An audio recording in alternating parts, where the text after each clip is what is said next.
በ1942 ዓመተ ምህረት በስኮትላንድ ጊዜው የጦርነት ነበር። ለአንገስ ግን ትልቁ ጦርነት የሚካሄደው በልቡ ውስጥ ነው።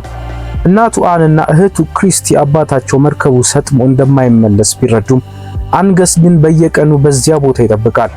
ለእርሱ ባህሩ የሞት ብቻ ሳይሆን ተስፋ የሚመጣበት በር ነው። አንድ ቀን አንገስ ወደ ውሃው ዳርቻ ይጠጋል። መጀመሪያ ላይ ትልቅ ዛጎል ወይም ድንጋይ ይመስለዋል። ጎንበስ ብሎ አረሞችን ሲገፋ የሚገርም ቅርጽ ያለው ሻካራ ግን ደግሞ የሚያብረቀርቅ እንቁላል ይመለከታል። እንቁላሉ ሰማያዊና አረንጓዴ የተቀላቀለበት ቀለም አለው።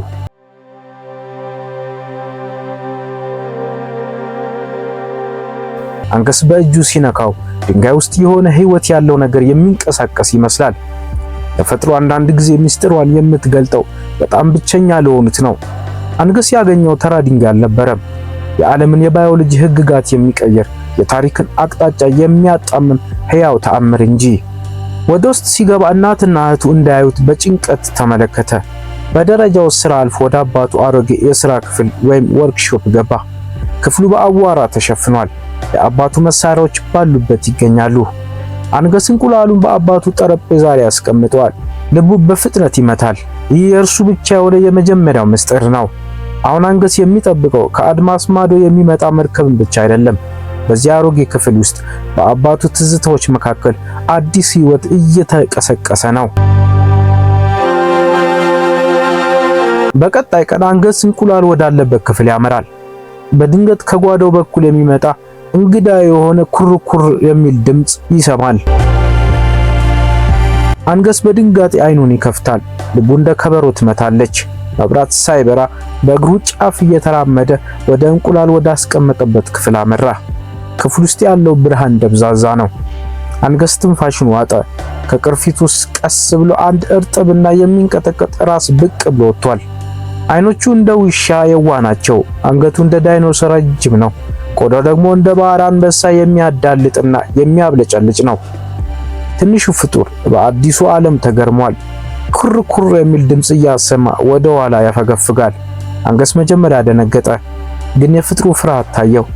አይዞህ አትፍራ ብሎ በሹክሹክታ ተናገረ። ከኪሱ ውስጥ ያወጣውን ትንሽ ምግብ መሬት ላይ ያስቀመጠለት። ፍጥሩን በአፍንጫው እያሸተተ ቀረበና ተመገበ። በዚያች ቅጽበት በሁለቱ መካከል የማይበጠስ የጓደኝነት ክር ተተበተበ። አንገስ ፍጥሩን እየዳበሰ ፈገግ አለ። ብቸኛ ነህ አይደል? ልክ እንደኔ አለው። በክፍሉ ጥግ የተቀመጠውን የሮቢንሰን ክሩስ መጽሐፍ ተመለከተና ስም ክሩስ ይሁን አለው። ክሩሶም ስሙን የወደደው ይመስል ጭራውን አወዛወዘ። አንገስ ምንድነው የምትሰራው የሚል የእናቱ ድምጽ ቤቱን ቀወጠው። አንገስ ክሩሶን በፍጥነት ከአሮጌው ሳጥን ጀርባ ደበቀው። የልጁ ልብ አሁንም በከፍተኛ ፍጥነት ይመታል። እናቱ በቤት ውስጥ ያለውን ስነ ስርዓትና ንጽህና አጥብቃ ትወዳለች። ክሩሶ በሳጥን ውስጥ ሆኖ ኩርኩር የሚል ድምጽ ያሰማል። አንገስ ግን አንድ ነገር ወስኗል። ምንም ቢመጣ ጓደኛውን አሳልፎ አይሰጥም። አንገስ ይህንን አስማታዊ ፍጡር እንዴት እንደሚደብቅ እያሰበ ባለበት ወቅት የብሪታንያ ጦር ግቢውን ወታደራዊ ካምፕ ለማድረግ ይወስናል። ካፒቴኑ ሃሚልተን እና ሰራዊቱ የጀርመን ሰርጓጅ መርከቦችን ለመከላከል ይመጣሉ። አሁን አንገስ የሚከተሉትን ነገሮች መቋቋም አለበት። ስለ ፍጥሩ ምንም የማታውቀው እናቱ እሱን ወደ ወታደርነት መለወጥ የሚፈልገውን ካፒቴን፣ በጣም ጥሩ የማሽተት ችሎታ ያለው ቸርችል የተባለ የካፒቴኑ ውሻ። ይህ ልክ አንድ ልጅ ከሌላ ዓለም የመጣን ፍጡር ለመደበቅ እንደሚሞክርበት ታሪክ ነው። ግን በዚህኛው ላይ ወታደሮችና መድፎች ተጨምረዋል። ይህ ያልተለመደ ፍጥረት በስኮትላንድ ውስጥ የሚነገር አንድ አፈ ታሪክ አለ።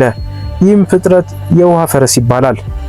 ስለ ውሃ ፈረሶች አንድ ማወቅ ያለባችሁ ነገር ቢኖር እድገታቸው በጣም ፈጣን መሆኑ ነው። በጥቂት ቀናት ውስጥ ክሩሶ ካስቀመጡት ባልዲ፣ ከዚያም ከቆሻሻ መጣያ ቅርጫት፣ በመጨረሻም ከገላ መታጠቢያ ገንዳ በላይ ትልቅ ሆነ። አንገስ አዲሱን ረዳት ሰራተኛ ሉዊስን ለእርዳታ ይጠይቋል። ሉዊስ ስለ ተረቶች የሚያውቅ ሰው ነው። ሉዊስ በአንድ ወቅት በዓለም ላይ አንድ የውሃ ፈረስ ብቻ እንደሚኖር ያብራራል። ለዘመናት ኖሮ አንድ እንቁላል ይጥላል፣ ከዚያም ይሞታል።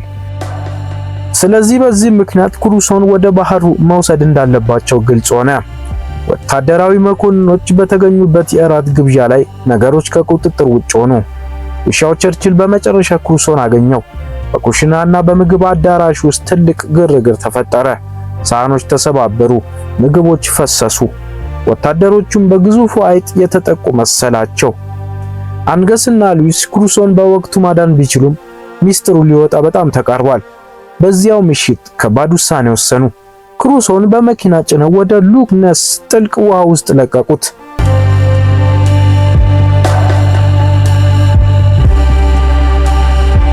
ከክሩሶ ጋር ከተለያዩ በኋላ ቀናት አለፉ።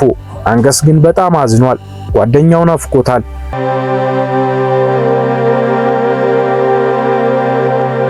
ከወታደራዊ ስራዎቹ ተደብቆ ወደ ባህሩ ይሄድና ክሩሶን ይጠራል።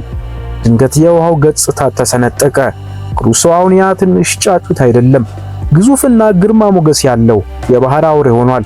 በፊልም ውስጥ ካሉት በጣም ቆንጆ ትዕይንቶች አንዱ ክሩሶ አንገስን በጀርባው ላይ እንዲወጣ ከፈቀደለት በኋላ ተሸክሞት ውሃውን ሲቀዝፍ ነው።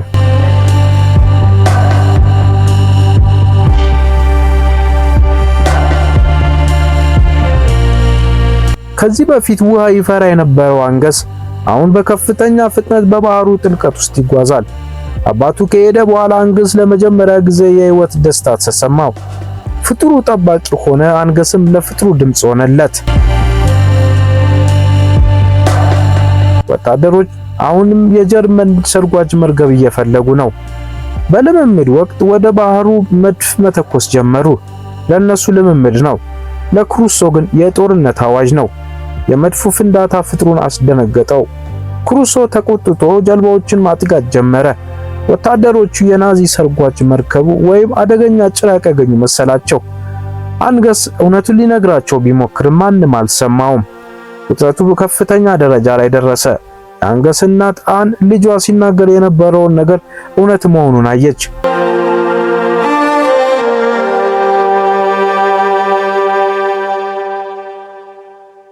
እናቱ ልጇን ለማዳን ስትሮጥ፣ አንገስ ግን ጓደኛውን ለማዳን ወደ ማዕበል ውስጥ ዘለለ። ወታደሮቹ መብራታቸውን ወደ ውሃው ሲያዞሩ አንገስና ፍጥሩን በአንድ ላይ አዩአቸው። አተኩሱ፣ እሱ ምንም አያደርግም ሲል ሉዊስ ባህር ዳርቻው ላይ ሆኖ ይጮሃል። ፍጥሩ አንገስን በጀርባው ላይ አዝሎት ከጥይትና ከፈንጁ በመሸሽ በከፍተኛ ፍጥነት ወደ ጥልቁ ባህር ውስጥ ተወረወረ። ማዕበሉን እየቀዘፉ ከጠላቶቻቸው አይን ተሰወሩ። ክሩሶ አንገስን በሰላም ዳርቻ ላይ አደረሰው። አሁን ግን አደጋው ስላልረገበ ክሩሶ እዚያ መቆየት እንደማይችሉ ሁለቱም ያውቃሉ። ክሩሶ ለመጨረሻ ጊዜ ኩር ኩር የሚል ድምጽ አሰምቶ ወደ ውሃ ውስጥ ገባ። ትልቅ ማዕበል ፈጥሮ ዘለለና ወደማይደረስበት የውቅያኖስ ክፍል ተጓዘ።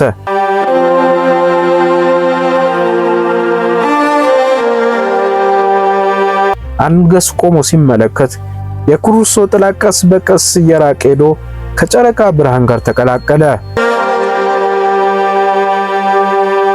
ያ ምሽት የአንድ ትልቅ ታሪክ ማብቂያ ቢሆንም የአንድ አፈ ታሪክ መጀመሪያ ነበር። አንገስ አሁን ብቸኛ አይደለም፣ ምክንያቱም በውቅያኖስ ጥልቀት ውስጥ የሚጠብቀውና የሚያስታውሰው ታማኝ ጓደኛ እንዳለ ያውቃል። ሰዎች የሎክ ነስ ጭራቅ እያሉ የሚጠሩት ያ ፍጡር ለአንገስ ግን ክሩሶ ነበር፣ የልጅነት ጓደኛው፣ የልቡ ሚስጥር።